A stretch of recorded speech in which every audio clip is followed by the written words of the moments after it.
back to the Chronicles of an African Diaspora Nurse, The Return. Thank you so much for tuning in again. Today, I have a guest who is joining me all the way from Omaha in Nebraska in the United States of America. Paul is someone that I've known. This was in Kumasi way back in the early 90s at ICGC, but people travel, we all travel, and we lose touch, and social media, we kind of connect again. So I'm really grateful and thankful, Paul, for joining me for this interview and conversation about what we can do to support our home country. So welcome. Thank you. Thank you for having me. Yeah, so if you could tell us your full name, your job role, and currently what you're doing in the US, and how long you've been there for. My full name is Paul Kini. I'm from a small village in the Volta Region in the whole district area called Accra. And I went to school in Kumasi, high school. I went to Kumasi High School and worked for at least 7 years with Africa Online. And in 2003, I decided to come to the US for further studies. So I had my undergraduate in accounting and my master's in finance. And I have been here for almost 20 years. Next year will be 20 years in the US. 8 years ago, I decided to start Beautiful Life Home Care. We cater to the senior population. We go to their homes and we take care of them. And 2 years ago, I saw a need for non-emergency medical transportation. So I jumped on it, and so for the past 2 years, medical transportation has been added to Beautiful Life Home Care. And we're doing very well. I mean, we can say that we are the leading non-medical transportation company in Omaha, Nebraska. And we are proud about the progress the Lord has gotten us through. So that is in short, that is my journey from the Volta region to Kumasi and to the US. And here I am today. That's really impressive. But I'm kind of curious. You did accounting, and now you are in the healthcare field. So how come? What happened?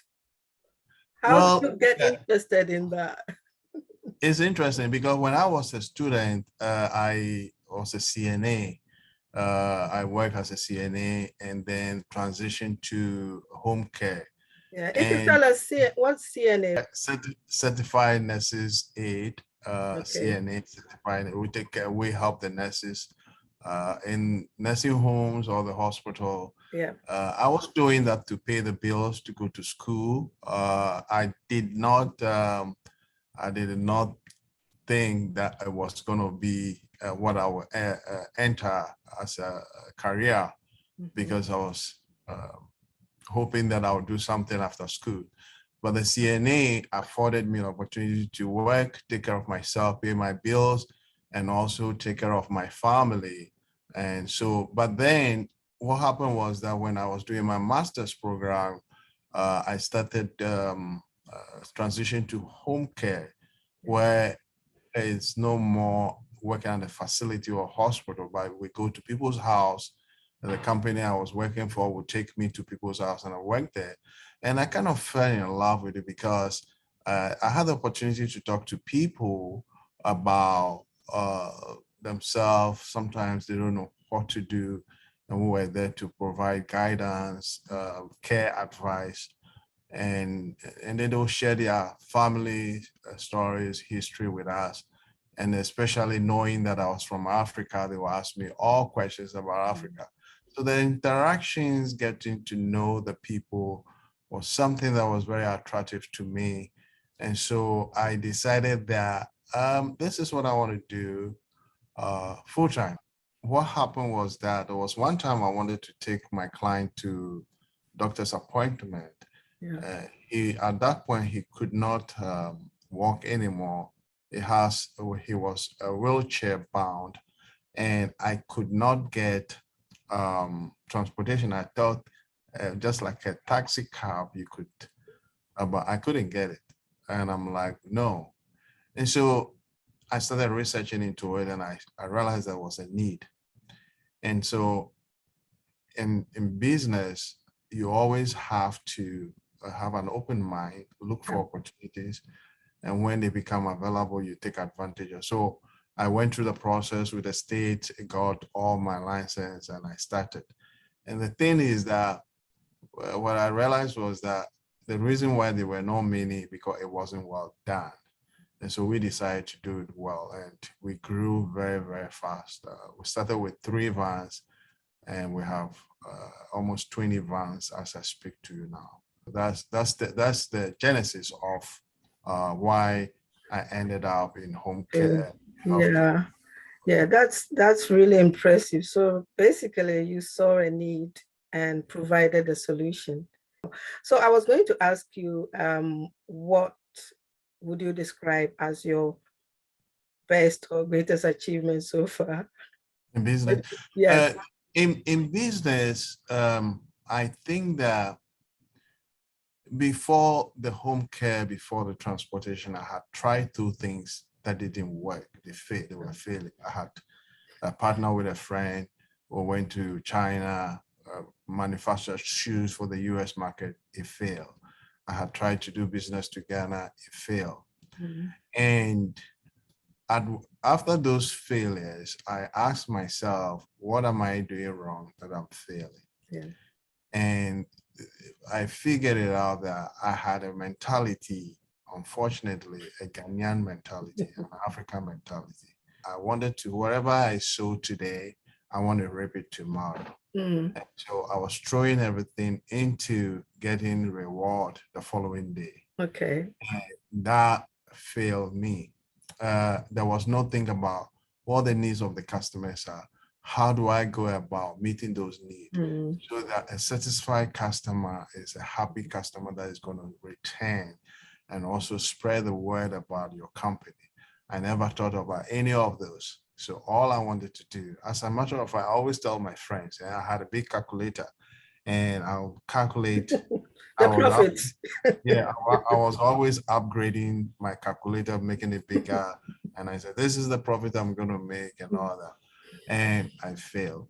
And so my biggest achievement is discovering what I was doing wrong and so rectifying it and making sure. Now, when I started home care, we had a policy. We don't chase after money. Yeah. Don't do this for money.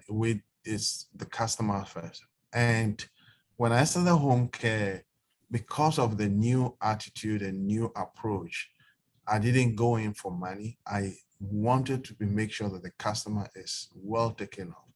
And what happened was that I would be there and somebody would call me and say, Paul, you took care of this person. They spoke highly of you. So I want you to take care of my loved one. Wow. And that is how we grew. As I speak to now, there are people who want to go with Beautiful Life because we figured out what to do to make people happy. That's really inspiring. I mean, 2 things I've taken from there. So one is experience, they say, is the best teacher. Yeah. So you learned a lot through your experience. And there's also a saying that your attitude determines your altitude. Yeah. So, making the impact, your work, but it's by the fruits that they are seeing and, recommending people. So that's really inspiring. What inspired you to give back to Ghana? I know you will tell us about your project later, but what inspired you to give back? Well, I mean, it's so simple. I grew up poor. I grew up with my mother in the village. My mother wasn't educated. And so it was a requirement that I go to school. But when I come back from school, there was no, did you do your homework? What did you study? Because she herself was a very illiterate person. And so I couldn't read. I couldn't write. It was 15 years before I could read and write. Wow. And this is how it happened. in the village, in the Volta region, my area there is close to Mafi Kumasi. So they do a lot. Mafi Kumasi is noted for Gari. Yeah. And my mother and the township, they were into Gari production. So during the school holidays, the people will come and do labor work with the farm, do labor work and get paid. So when it came to my village, there were two guys. So they asked them to come and live with me in my house where I was living at the time. And as we were lodging, there was one day there was a book, something happened. I don't know what happened. And they asked me to read and I couldn't read a word. And they looked at me and they were shocked that I couldn't read it. 15 years, I couldn't read a word. And they told me that, look, it's easy. We'll teach you how to read. Yeah. And they had limited time. So they started with the 2-letter words and I pick it up fast.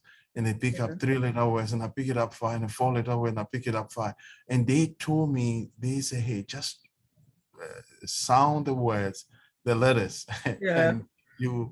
and the joy of reading, man, I mean, it was like they gave me heaven. And so I started reading, and then my father came for me and took me to Kumasi.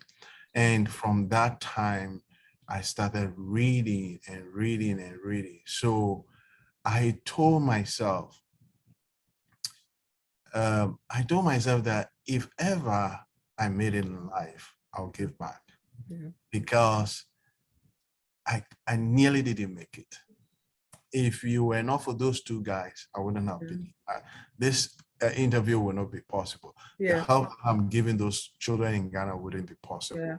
So I said that there is a kid on the street who is like me, was like me, and if I can pick that kid and give him a chance, like those two guys who came to my village and gave me a chance, what would that story be? Like I'm sharing today.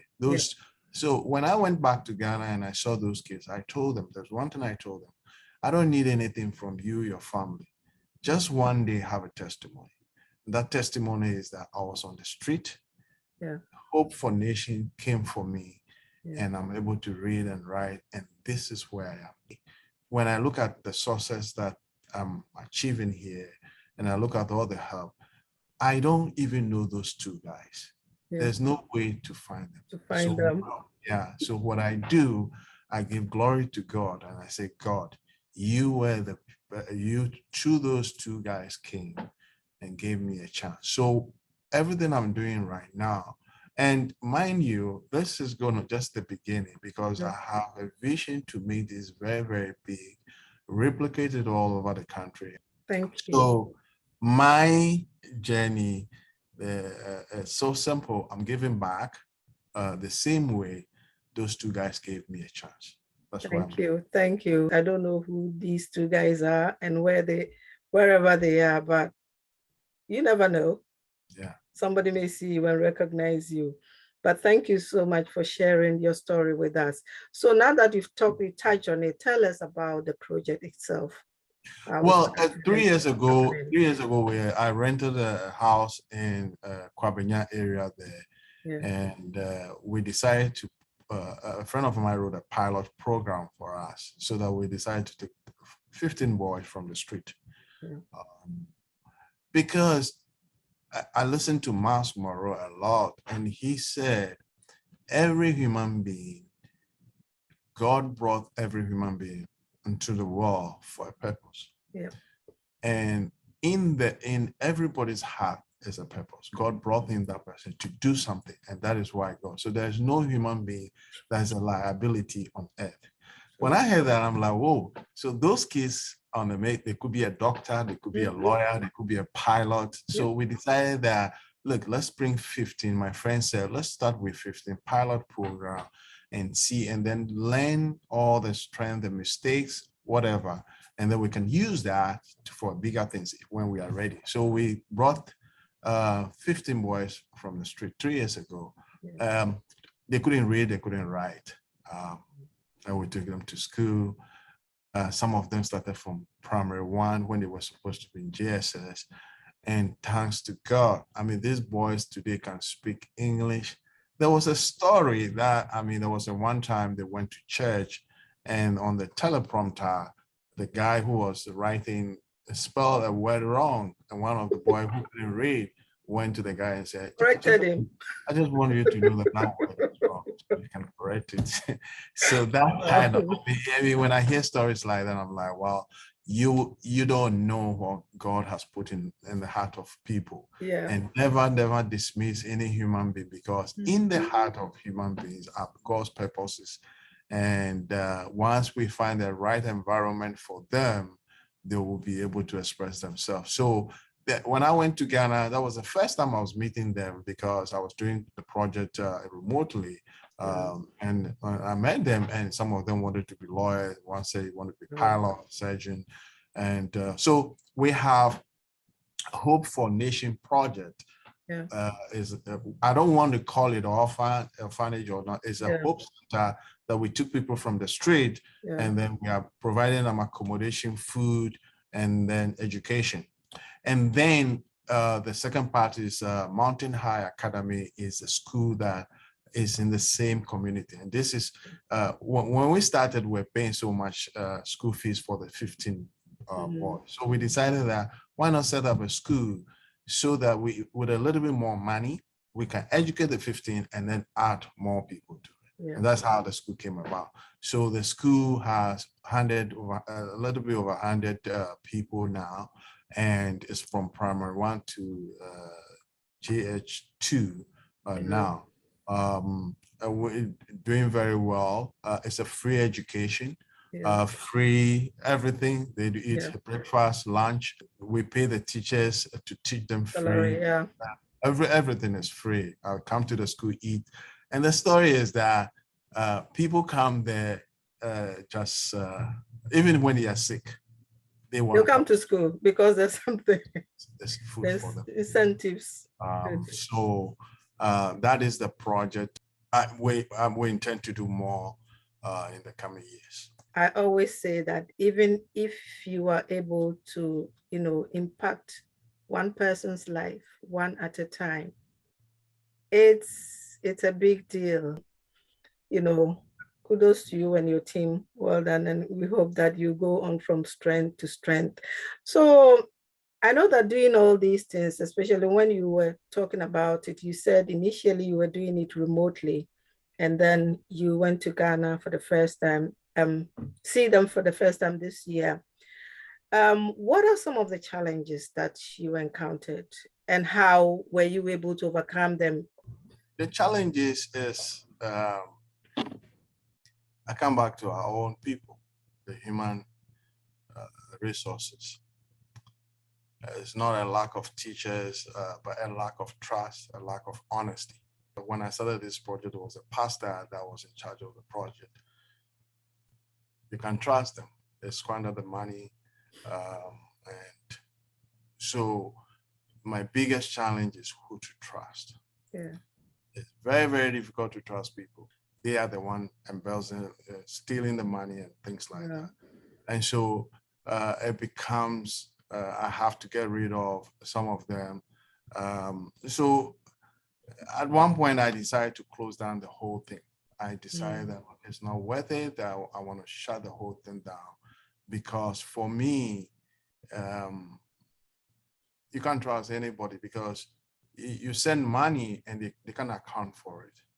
Well, it boils down to one thing, and I believe that I'm not the only one who has this problem. I have other friends of mine who can't do project back in Ghana because they can't trust anybody, and that is our biggest challenge. If I can trust somebody with the resources, we could do a lot. But sometimes even when I'm sending money, I'm very, very careful, because I don't want somebody to squander the money. That's my biggest challenge. Apart from that, but the people we have, the changes I've made right now, I think that I have trust in the leadership that I have right now. There's an auditing process in place right now. We have leadership that I trust right now to do the work. So the difference is, before you didn't have any auditing system because you were solely trusting people. But this goes to show that, regardless of who we trust, and one of the things that I find that sometimes is a challenge in Ghana is systems. In every organization is the systems, and implementing those systems, whether it's auditing or accountability or supervision, if they are absent, there's always problems.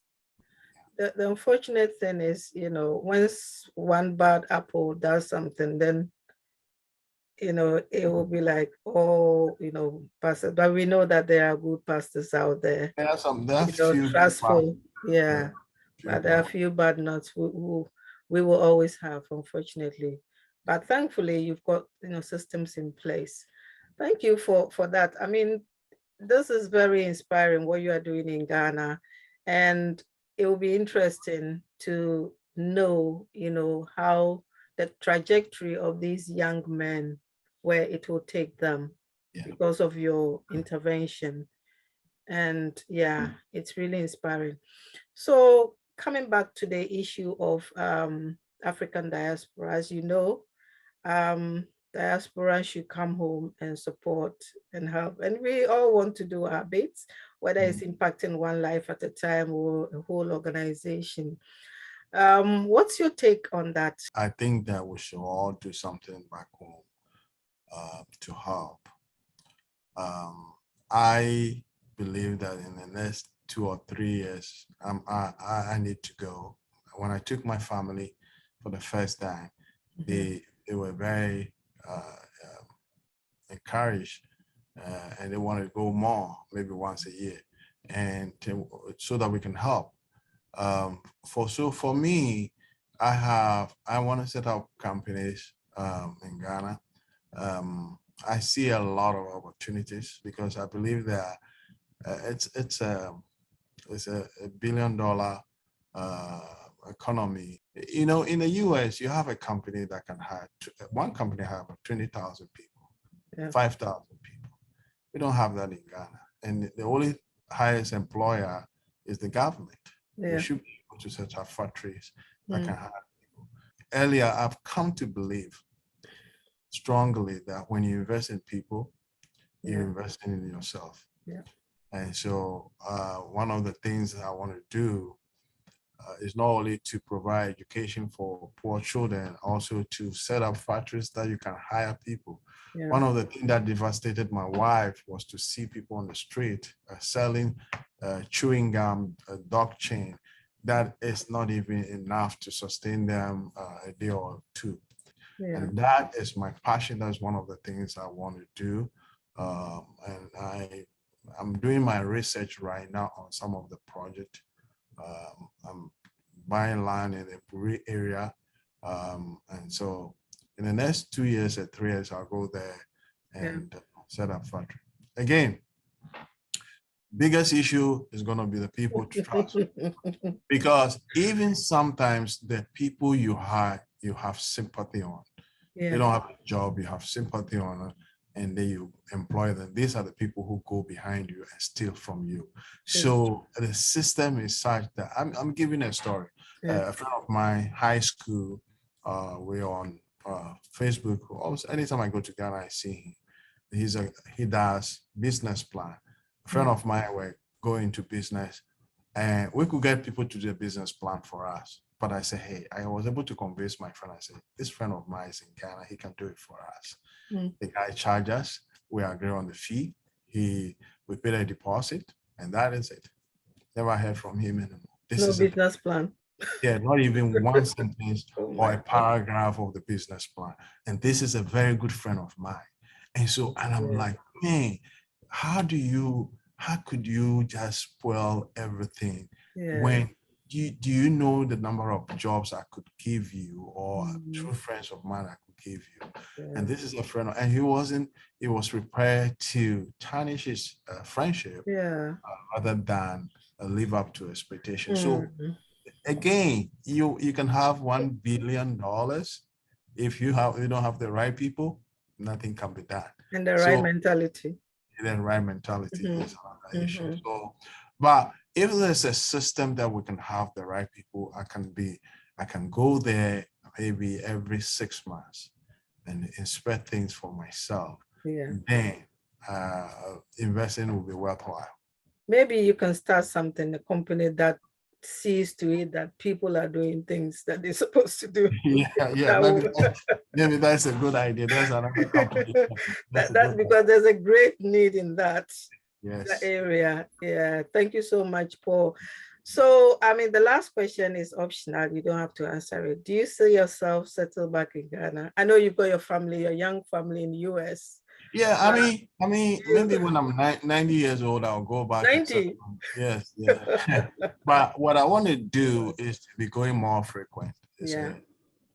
I mean, if the first thing is to have something there, and that will make me go more frequent. So if I'm going every 3 months or every 4 months, that makes me settle partially. Yeah. So maybe when I'm retired, I'll say, hey, I'm retired, let me go and settle in Ghana. Yeah. It's a process, and the reality is not everybody. We can't all go back. Yeah. But yeah, those who are led to go, will go. So your organization, can you tell us the name again? There are two. Hope for Nation project. The goal is Hope for Nations. And it's not only limited to Ghana. We want to do good things. We want to bring a change to the whole of Africa. So and then the school is Mountain High Academy. And this is in Kwabenya, did you say? Kwabenya, yeah. Okay. All right. If I'm in Ghana next, I will try and go and visit. Yeah. I mean, you'll be impressed. This is a school that we just send them a Chromebook for all the children to use. Wow. And we want to digitize the way they learn. We are actually looking for land to. My goal is I've prayed to God and I want to give for the school 4,000 kids, and so we are doing right now. We are in the process of looking for big land where I can put anywhere $2.5 million school, so that we can bring children, 4,000. Some of them will lodge there. Some of them will provide transportation to bring them from near and far to go to the school. So this is a big project that I'm working on. Yeah, that's massive, and I will be following you to see the progress. And I wish you really well in all your endeavors. And thank you so much for taking the time to come and sharing your story with us. I hope that this will inspire someone too. Thank you. Thank you. It's a pleasure. I normally don't do interviews. When you call me, I said I got to do this. So thank you very much. Yeah, it's gone very well.